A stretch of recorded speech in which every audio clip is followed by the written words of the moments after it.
बिस्मिल्लाहिर्रहमानिर्रहीम। प्यारे बच्चों, अस्सलामु अलैकुम। उम्मीद है आप लोगों ने पिछली जो नज़्म हमने पढ़ी थी उसके सवालात व जवाबात और जो भी मश्क थी वो सब हल कर ली होगी। आइए आज हम नया सबक शुरू करते हैं जिसका नाम है हज़रत ख्वाजा निज़ामुद्दीन औलिया रहमतुल्लाह अलैह। बाज़ लोग दुनिया से बेपरवाह होकर लोगों को अच्छाइयाँ सिखाते हैं और उनको बुराइयों से रोकते हैं और हर वक्त अल्लाह ताला की याद में मशगूल रहते हैं। उन्हें दुनिया की किसी चीज़ से कोई मोहब्बत नहीं होती। ऐसे लोगों को हम वली कहते हैं। वली यानी जो खुदा से बेहद करीब हो और हर वक्त अल्लाह के जिक्र में मशगूल रहता हो, उसे क्या कहते हैं? हम वली कहते हैं। हाँ, यही तो हिंदुस्तान में बहुत सारे औलिया हैं, लेकिन इसमें से एक तो बहुत ज़्यादा मशहूर है जिनका नाम आपने सुना होगा, हज़रत ख्वाजा मोइनुद्दीन चिश्ती अजमेरी, है ना। और एक ये है जिनके बारे में हम पढ़ेंगे, हज़रत ख्वाजा निज़ामुद्दीन औलिया रहमतुल्लाह अलैह। देखिए, हम सबक की शुरुआत कर रहे हैं। आप सब इसको देखिए। अगर आपके पास किताब है तो आप किताब भी ले सकते हैं, और अगर किताब ना हो तो आप इसमें आपको यहाँ पर जो दिया हुआ है पेज, उसमें आपको ये सब कुछ मिल जाएगा। हम पढ़ रहे हैं। अगर आप आगरे से नई दिल्ली रेल से जा रहे हो तो रास्ते में एक रेलवे स्टेशन मिलेगा। उसका नाम हिंदुस्तान के एक बुज़ुर्ग हज़रत ख्वाजा निज़ामुद्दीन औलिया रहमतुल्लाह अलैह के नाम पर रखा गया है। यहाँ से करीब ही उनका मज़ार और खानका है। अब खानका कहते हैं दरवेशों के रहने की जगह को।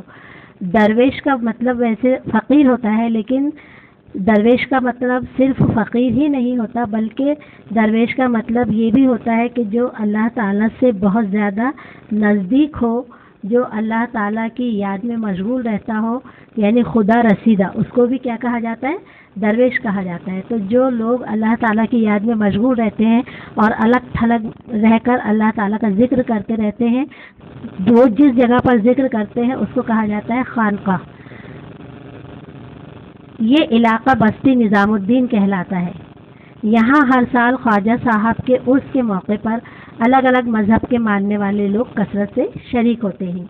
यानी अगर आगरे से हम नई दिल्ली जा रहे हैं और रेल से जा रहे हैं तो रास्ते में एक छोटा सा रेलवे स्टेशन मिलता है जिसका नाम जो है वो किसके नाम पर रखा गया है? हज़रत ख्वाजा निज़ामुद्दीन औलिया रहमतुल्लाह अलैह के नाम पर रखा गया है। करीबी उनका क्या है? मज़ार है, और उनकी खानका है जहाँ पर वो रहा करते थे और अल्लाह ताला की याद किया करते थे।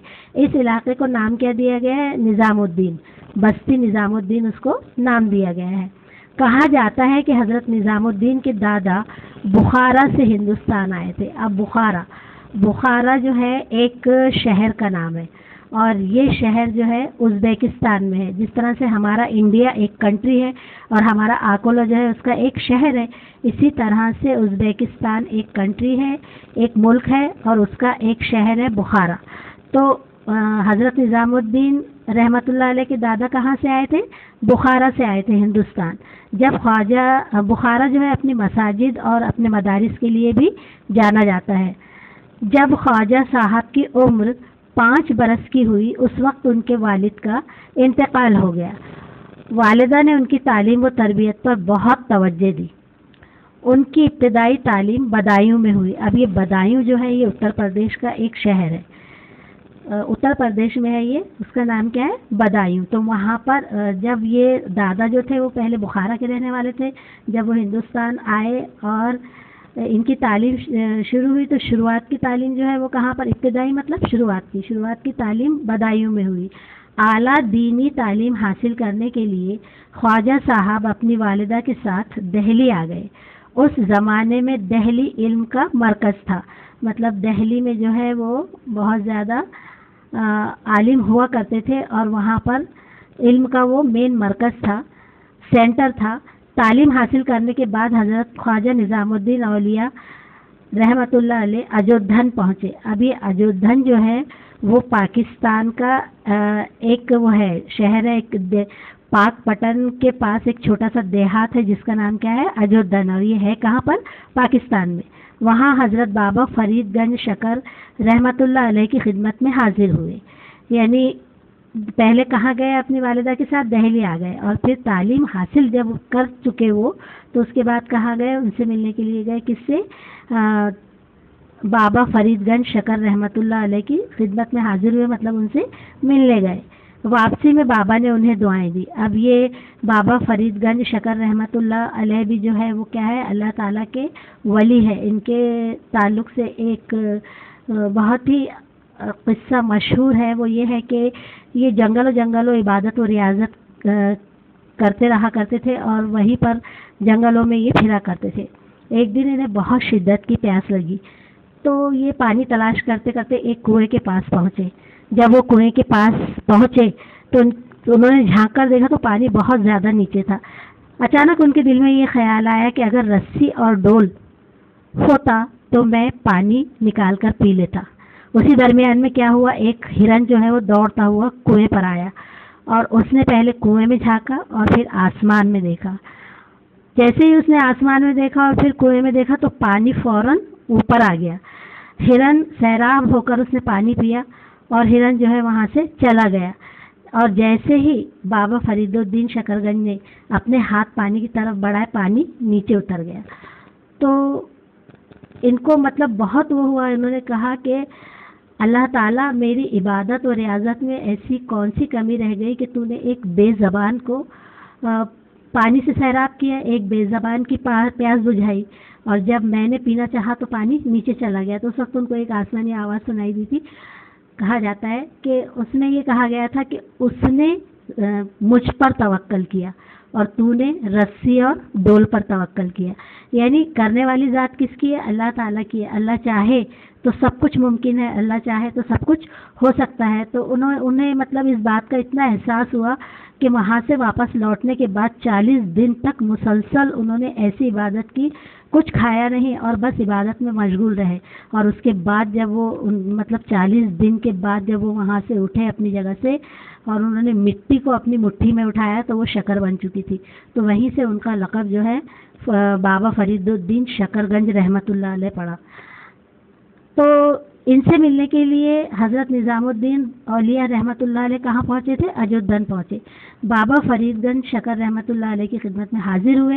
वापसी में बाबा ने उन्हें दुआएं दी। ख्वाजा साहब सारा वक्त अल्लाह ताला की इबादत में गुजारते। वो लोगों के साथ हमदर्दी का बर्ताव करते और उनकी ज़रूरतों का ख्याल रखते थे।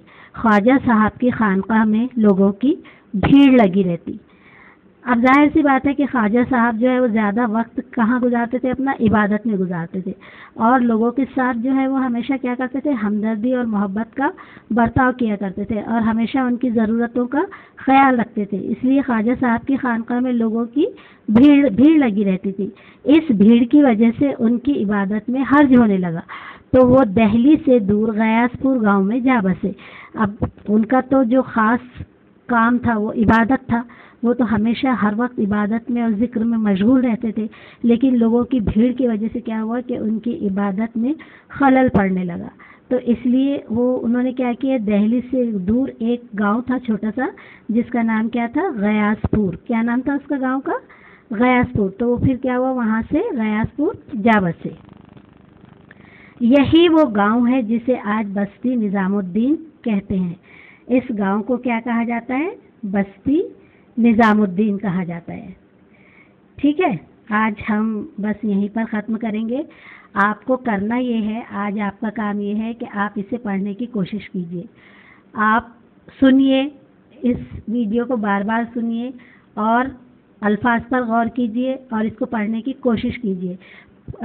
रीडिंग करते वक्त आपके हाथ में एक पेन होना चाहिए और उस पेन को आप हर लाइन पर इस तरह से मतलब घुमाते जाएंगे और फिर हर लफ्ज़ देखेंगे कि किस तरह से लिखा हुआ है। एक एक लफ्ज़ पढ़ेंगे अच्छे से, बार बार इसको पढ़ेंगे। कम से कम इसको 3-4 बार आप पढ़ें। जो मानी हमने बताए हैं उनको ध्यान में रखें, उनको बार बार सुने और सुनने के बाद में उनको याद करने की कोशिश करें। आज आपके लिए यही होमवर्क है, इतना ही काम है, आज आपको इतना ही करना है। कल इंशाअल्लाह ताला फिर मिलते हैं और बाकी मानदा जो सबक है वो हम कल इसको मुकम्मल करेंगे। लेकिन आज आपको रीडिंग करना है। और फिर आप खुशखती कर रहे हैं या नहीं कर रहे हैं?